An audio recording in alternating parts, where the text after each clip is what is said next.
2 তারিখ hearing date. তার মধ্যেই নিজেকে পারুলের যোগ্য প্রমাণ করে ওকে প্রপোজ করতে হবে।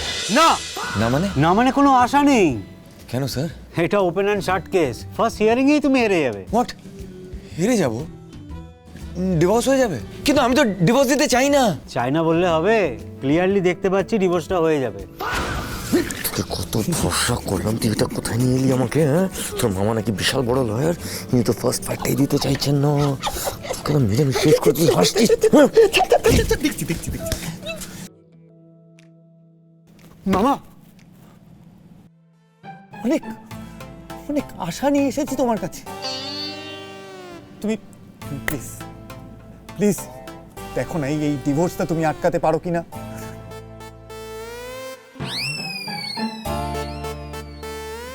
এই হিংসা দলাদলি মারামারির পৃথিবীতে একটা মানুষ একটা সম্পর্ককে বাঁচাতে চাইছে মামা।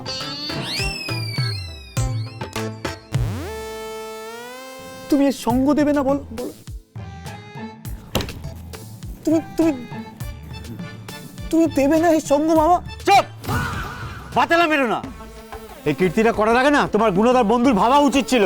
তোমাকে পরিষ্কার জানিয়ে দিই, তুমি কোনোভাবেই এই কেসটা জিততে পারবে না। তোমার বিরুদ্ধে তোমার স্ত্রী অনেক অভিযোগ করেছে। প্রথমে সে বলেছে তোমার এক্সট্রা ম্যারিটাল অ্যাফেয়ার আছে, তুমি তাকে ভালোবাসো। Extra marital affair? ভাই ভাই মেয়েটা কে রে? এই না না মামা, আমাদের রায়নের ক্যারেক্টার একদম ব্লটিং পেপারের মতো সাদা। ওই পারুল ওর এগেইনস্টে ভুলভাল অ্যালিগেশন আনছে। চুপ রও।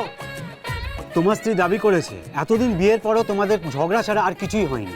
একবারও তুমি বলনি যে তুমি ওকে ভালোবাসো, অথচ তুমি বলেছো কাকে নাকি একটা ভালোবাসো। সেটা যে তোমার স্ত্রী না কে সেটা তুমি কিন্তু পরিষ্কার করে বলনি। অথচ তুমি সময় অসময় ওর ওপর স্বামীর অধিকার ফলাতে যাও, গায়ে হাত তোলো। এগুলো তো সাংঘাতিক কমপ্লেন। আরে ভাই, কাকে ভালোবাসো সেটা তো জানাবে বউকে।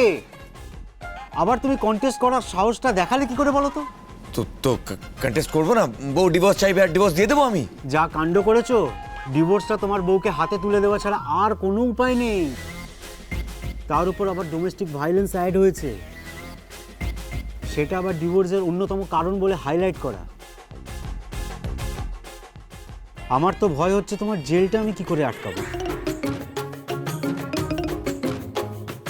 এসব অ্যালিগেশন থাকলে ফার্স্ট হিয়ারিংয়ে শুধু ডিভোর্সটা অ্যাপ্রুভ হবে শুধু তাই নয়, সাথে সাথে তোমার সোজা জেল হয়ে যাবে। জেল? না না না না না না মামা, মামা এটা এটা হতে দিও না মামা। রায়ানের যে জেল হয়ে যাবে, ও আমাদের হিরো। রায়ান আমাদের হিরো। জেল হবে না, হবে না নিশ্চয়ই। রায়ান হবে না, জেল হবে না। বস বস, দেবে না নিশ্চয়ই। প্লিজ ঠান্ডা হতে যাও। কি করে আটকাবো? সত্যব্রত উকিল সবসময় সত্য কথা বলে। হাজত বাস থেকে বাঁচার একটাই উপায়, তোমার বউ যখন চাইছে মানে ডিভোর্সটা দিয়ে দেওয়াই ভালো। এখন আইন কিন্তু মেয়েদের পক্ষে। ঠিক আছে মামা, তো তোমার সাথে পরে কথা হচ্ছে। আমরা তাহলে আসি। হ্যাঁ চল চল রায়ান, চল চল চল। অর্ক বল, চল। এলাম মামা।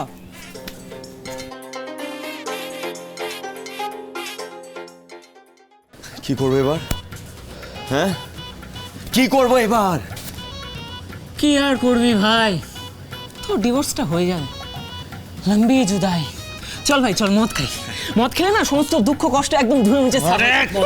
চুপ ইডিয়েটস। ফার্স্ট হিয়ারিং এর ডেটটা কবে জানো?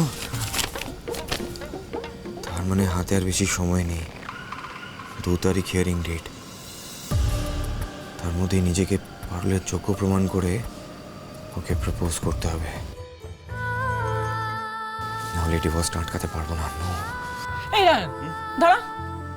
কি হলো? এই নিজেকে যোগ্য প্রমাণ করবার কেসটা কি বলতো ভাই? তুই ঝেড়ে কাস তো। দেখ ভাই, আমরা দুজনেই না হাইলি কনফিউজড। তুই আমাদের দিয়ে পারুলকে কিডন্যাপ করিয়েছিস, পারুলকে ঝাড় দিস, পারুলের চুলের মুঠি ধরে নাড়িয়ে দিস, আবার ডিভোর্সও দিতে চাইছিস না, লড়াই করে যাচ্ছিস। আবার উল্টো দিকে পারুল তোর এগেনস্টে এক্সট্রা ম্যারিটাল অ্যাফেয়ারের অ্যালিগেশন এনে দিয়েছে। আবার ডিভোর্সের কাগজে লিখেছে তুই নাকি ওকে ভালোই বাসিস না। আবার এদিকে তুই পারুলের জন্য একদম জান কুরবান করে দিয়ে বসে আছিস ভাই। আবার বলছিস যোগ্যতা প্রমাণের কথা। তুই কি কেসটা বল, বল না ভাই, একটু বল একটু। আরে ছাড় ছাড় ছাড়, চ চ চ চ চ চ চ চল। কি বন্ধুত্বের এই প্রতিদান দিচ্ছিস ভাই? তোর জন্য এত কিছু করি, তুই যখন ডাকিস তখন চলে আসি, এটুকু বিশ্বাস আমাদের উপর রাখতে পারলি না? এই কি পাওয়ার ছিল তোর থেকে আমাদের ভাই? এই রে, মুখ ফসকে কথাটা বলে দিলাম, আর শুনতে পেয়ে ঠিক জায়গায় ধরেছে। এখন না বললে তো ভাববে যে আমি এদেরকে ইউজ করি শুধু প্রয়োজনে। আমি এদেরকে ট্রাস্ট করি না। ট্রাস্ট না থাকলে আবার কিসের বন্ধুত্ব? তাহলে কি আমি ওদেরকে সত্যিটা বলে দিই? কিন্তু আবার ওরা যদি অন্য কাউকে বলে দেয়? চল ভাই অর্কপল, আমাদের কাজ মিটে গেছে, আমরা চলে যাই। আমাদের আর কি কাজে লাগবে বল? আমাদের তো কেউ বিশ্বাস করে না। বন্ধু হিসেবে একটা মনের কথা জিজ্ঞাসা করেছিলাম, বললো না। এই দাঁড়া দাঁড়া দাঁড়া দাঁড়া দাঁড়া, আগে বল তোরা সব থেকে বেশি কাকে ভালোবাসিস? বাবাকে। বাবা হেব্বি খেলায়, আমি দাদু। তাহলে তাদের নামে দিব্যি খেয়ে বল এই কথাটা তোরা আর কাউকে বলবি না। বাবার দিব্যি। দাদু দিব্যি, কাউকে বলবো না। তাহলে তাহলে শোন, আরে তোরা তো আমার বন্ধু, তাই না? তোদেরকে বলবো না তো আর কাকে বলবো? আসলে আমিও না আর পারছি না রে, এই ব্যাপারটা কারোর সাথে শেয়ার না করতে পেরে না আমার দম বন্ধ হয়ে আসছে। লাইফের সব থেকে বড় সিক্রেট কিন্তু তোদেরকে বলছি, ফার্স্ট টাইম। ভরসা করে কাউকে বলিস না কিন্তু।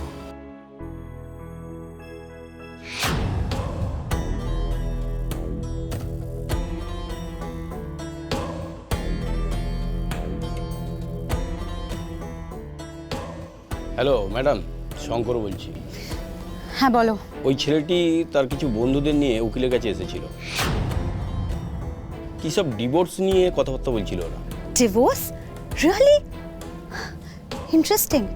আর আর বন্ধু বলছিলেন, কি নাম সেই বন্ধুগুলোর? আমি ছবি পাঠাচ্ছি।